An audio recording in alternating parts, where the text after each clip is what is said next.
it's much better when he plays it. We play a little music together in this one, so stay tuned. But don't skip ahead. There's good stuff before it, and there's good stuff after it.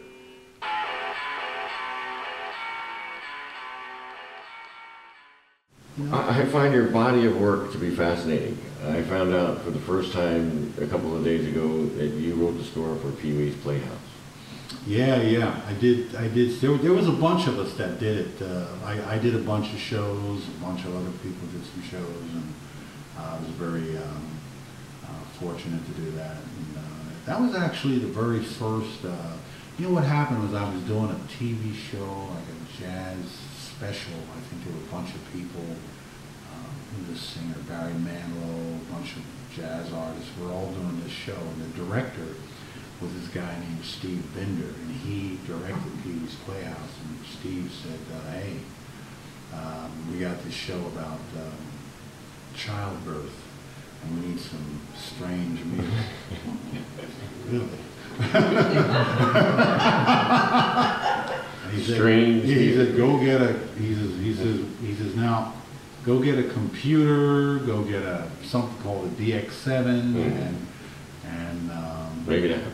Yeah, and break it out. And that actually was really interesting because that technology was just coming out for film composers to use digital instruments with computers and, you know, to sync up the picture and do all that sort of stuff. And so it was fun. It was a lot of fun. How do you compare that process with a live show? I imagine the energy is the same, but the feeling of accomplishment must be when it's all said and done. Yeah. I mean, you know, when it gets to the, like that was a pretty small thing there, but you know, when you're, you know, I've done some really big motion pictures with, you know, 120-piece orchestra type of things, and you're standing up there conducting an orchestra. Now that's one thing that I'm glad I went to school. That's actually one thing that I do that's a direct benefit of going to school and learning composition and taking a few conductor classes. I was doing a movie called, I think it was called Romeo Must Die, the Jet Li karate movie. And I'm standing in one of those big studios, and I'm in front of the orchestra. And I, you know, you bring the baton up and you come down, and everybody, you know, snaps to it. Oh man, there's nothing it's like something that. like that, huh? Yeah, I mean, it could possibly beat out sex. Yeah. Could possibly, maybe not quite, but it's up there, man. It lasts longer. Yeah, definitely. Lasts much longer. But yeah, it's an amazing, you know, an amazing thing, and I'm happy that I was able to get those skills. You know, I read a great quote about a conductor. It was in the 1967 World Book Encyclopedia, which I read cover to cover, because that's just how I am. But in there was a discussion about conductors, and the quote is, all changes must be superimposed upon the uninterrupted continuum. And I think that if I was standing there and lifted the baton and all those faces turned my way and I went boom and they just started to play, I think I would just lose it. I don't know if I would be able to. It's very powerful. Yeah. And to hear the sound, man, it's like that every move of your wand makes. Yeah, it's just really, you know, it's close to, I guess, someone wrote that, you know, like, you know, the old days, you know, when you were running across the field and charging, and you got like 1,000 guys behind you, and you know, charge, and they all come. Yeah. You know, it's close to that. It's like that. I'm a believer that music, it's the highest form of communication. I mean, it's, you know, you can be a lot of different. You can be from here. Another guy can be from over there and play some music, and there's something in common. It's a really wonderful thing. I love it. Well, let's play some music. Who's our background singer here, by the way? Aretha. She's going to be humming back here. She said words. She won't either. So, I don't know, this is a little intimidating for me. Can you imagine? Just play. That would be really easy to fool around.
what is that, an eighth? It's a Larrabee. Oh, Larrabee. Love it.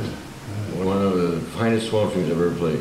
Nice. And it has that ringing bottom end as this does. What are you playing on? Yeah, this is a Fender. This is one of the nice things that they make, an acoustic bass guitar. And it's not bad. It's You beautiful. can plug it in and all that. So now tell us, what are you doing there? I'm playing a B minor, an E ninth, a G, and an F sharp minor. What are you doing over there? Man, I was playing, you know, sometimes when I play, I don't even think of the chords so much. I was talking with Herbie Hancock about that, and even Chick Corea was talking about it. Sometimes after you've been playing for a long time, you just kind of, you hear the root and maybe you just kind of view it more like a modal thing, you know. Like for me, it was an A going to D minor. I should say the reason for that is because he's tuned to proper pitch and I'm tuned to a 12 string, which is tuned down to a D. Yeah, so you're exactly.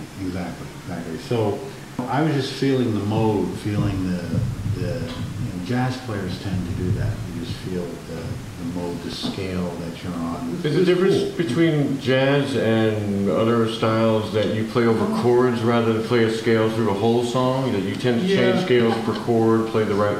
I think the only difference, like with, see nowadays, what's interesting, man, is jazz musicians are not as pure as they were in the 40s or 50s. Like, I mean, like a guy like me, I probably played, you know, before I was 30, I played more rock and roll than anything.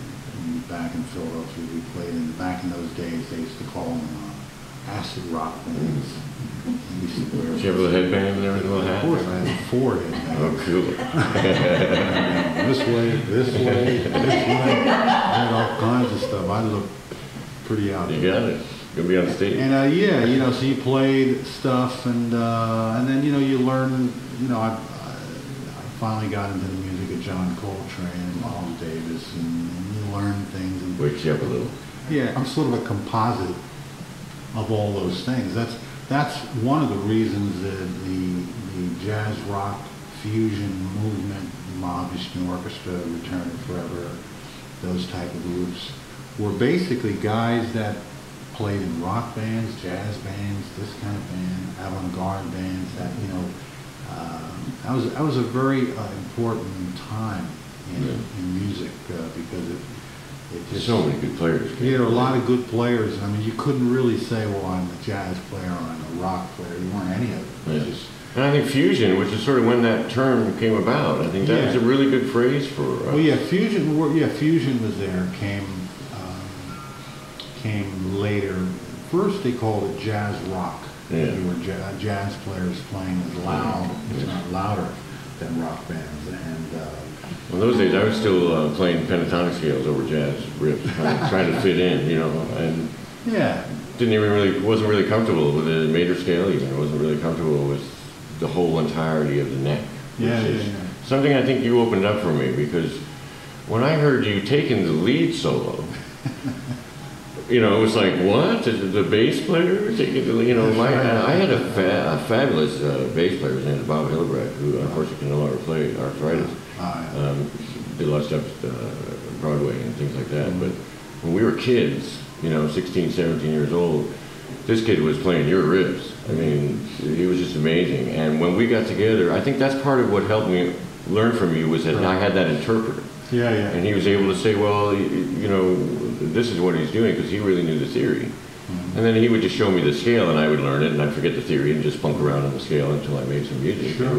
We made some really good music, but I think part of what frustrated me was that he took that, as you said, and took that direction and went on to do bass for Broadway, for Jesus Christ Superstar, and a couple of really big shows, and I wouldn't have been able to do that. And I know a lot of music theory, and Well, you know, the balance. There's levels of reading. I mean, you know, you could, you know, I'm sure you could read a chord chart. Oh, yeah. You know, I'll tell you a story. I was once in the studio with a really famous guitar player, man. And I'm in the studio, and he's doing a record, and there was a big kind of an orchestra there that had this music going. And it was done back in the 70s, so we're all playing, and the orchestrator stops and he says, yeah, let's go from bar 34. And he goes to 34, and this guy looks at me like, What? I said, man, I don't, okay. And we were playing, right, and this orchestrator was so cool because on the break, he would let the rhythm section guys come to the control room. So he came and he went up to this guy and he said, man, I didn't know you did reading music. How have you been doing my sessions all these years? And the guy said, busted. This. Yeah. If I hear it down once, and I'm good to go. and that's all it was. And, I know people like that. Yeah, and the guy said the orchestrator, rather than, put him down, he just, man, you're a genius. That's some genius stuff. So it's,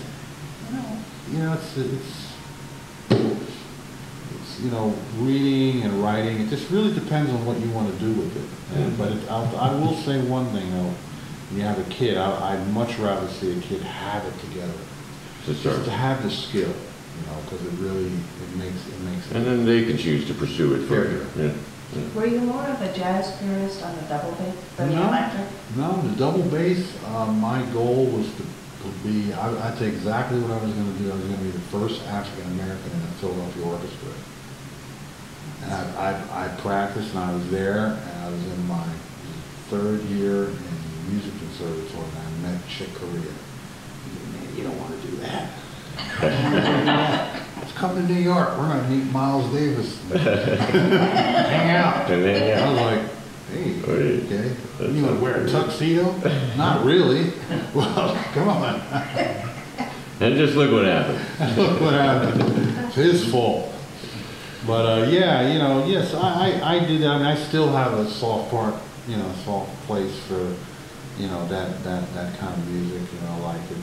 But I'm actually glad that I did what I did. I think things happen for reasons. So true. And so. And the world is a better place having you follow that path, I think. Yeah, that would have been a drag. It's a nice credit, but yes. Hello. I don't think you'd ever got the what is it, the Lord of the Lower Register title. Lord of the Low Frequency. Being just another guy in the orchestra. Yeah, exactly. Yeah.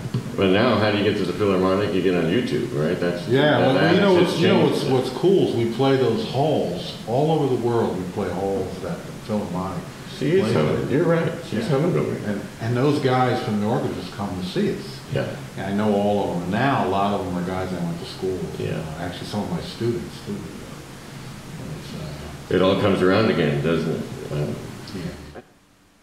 Well, there you go, but that's not all. We have more. Stay tuned. Dan at Barefoot Music News.